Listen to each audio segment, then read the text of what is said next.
Just arriving at 111 Broadway at the WOR radio studios here to work with David Paterson, who's filling in for John Gambling this week. He's the honorary host of the John Gambling Show. John's away having a good time.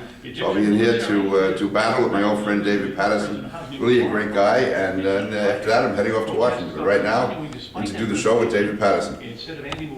Jimmy, what's the talk-up time, do you know? It's gonna go late. You're gonna be late? 2 seconds late, I'll let you know. Oh, perfect, okay.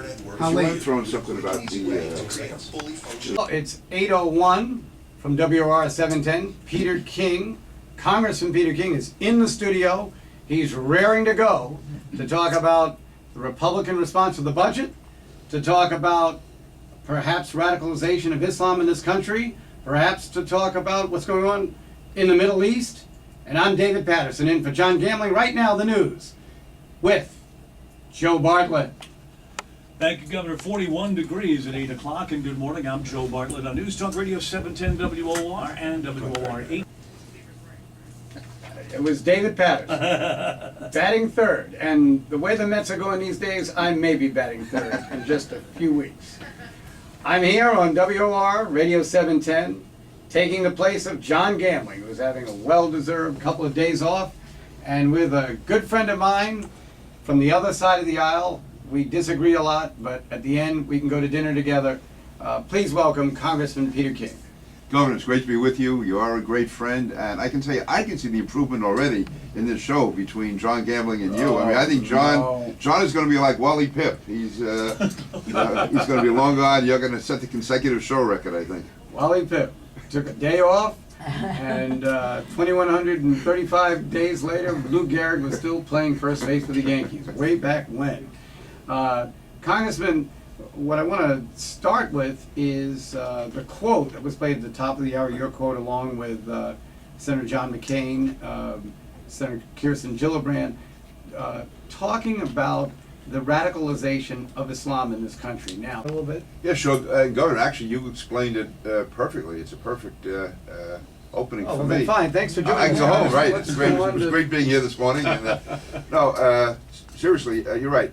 U.S. the defenses we've set up and the coordination with our allies has made it very, very difficult. Maybe not impossible, but extremely difficult for Al Qaeda to attack us from the outside. So they've adjusted starting 2 or 3 years ago, and they are now actively attempting to recruit in this country. And this isn't just me saying this. Eric Holder said back in December that he has a hard time sleeping at night, thinking of the significant number of young Muslim men who are being radicalized to take up arms against their country. He pointed out that in the last 2 years alone, 53 homegrown terrorists have been arrested in this country. Last week at the Homeland Security Committee hearings, which I chaired, Secretary Napolitano said the threat level now is as high as it's been since September 11th. And let me just put in right now, the overwhelming majority of Muslim Americans are outstanding Americans. But Al Qaeda is obviously going to recruit from within the Muslim community. If you're looking for the Russian mob, you look in the Russian community. If you're looking for the mafia, you look in the Italian community. You look for the Westies, you look in the Irish American community. And the fact is, Al Qaeda is recruiting in the Muslim community, and I believe we have to find out the extent of that. There's been any number of cases.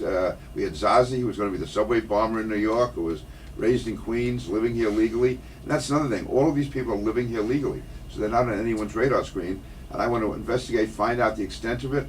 And also, I believe that leaders in the Muslim community should be encouraging their members to be more vocal in if they see something, say something, and exposing what happens. So that's the purpose of the hearings. There's a lot of attacks against me, but I think as the hearings go forward, people will see what I'm trying to do.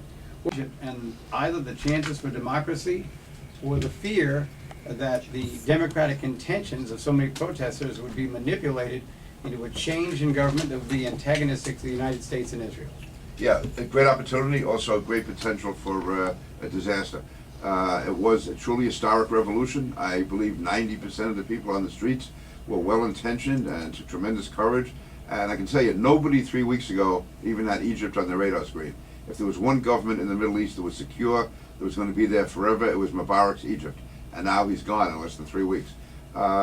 So that was a legitimate, I believe, democratic type revolution. My concern is whether or not it will be hijacked by the Muslim Brotherhood, since they are the only really organized political force in Egypt, similar to what happened in Iran.